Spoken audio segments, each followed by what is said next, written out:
Hello everyone, বন্ধুরা তোমরা সবাই কেমন আছো বলো। তোমাদের একটা সুন্দর জিনিস দেখাবো আজকে। তোমরা কিন্তু ভিডিওটা কি স্কিপ করো না, পুরো ভিডিওটা দেখতে থাকো।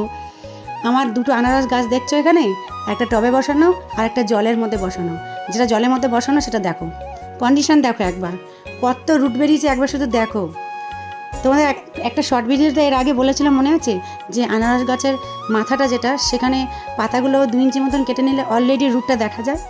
আর আমি সেই রুটটা ছিল, তার সত্ত্বেও আমি জলে ভিজিয়ে রেখেছিলাম, আর রুট দেখো প্রচুর পরিমাণে বেরিয়েছে। আর এখানে কত শ্যুট বেরিয়েছে দেখো, গ্রিন কালারের পাতার মধ্যে মধ্যে পাতা ফেটে শ্যুটগুলো বেরিয়েছে, তোমরা কি দেখতে পাচ্ছ?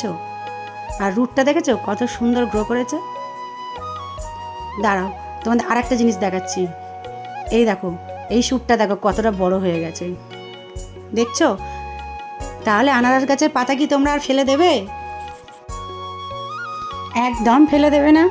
অবশ্যই আনারস খাওয়ার পর মাথাটা তোমরা যত্ন করে রেখে দেবে, আর এই রকম জলে ভিজিয়ে রাখবে কিছুদিন।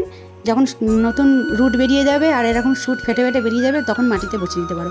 বা তোমরা ডাইরেক্টই 2 ইঞ্চি মতন পাতা বাদ দিয়ে জলে না রেখে তোমরা একেবারে ডাইরেক্ট মাটিতেও বসিয়ে দিতে পারো। এখন বর্ষাকাল তো, ভিজে মাটিতে খুব সুন্দর চারা হয়ে যাবে। দেখো আমার এই গাছটা অনেকটাই বড় হয়ে গেছে, আর এটা আমি 2-3 দিনের মধ্যেই বসিয়ে দেবো।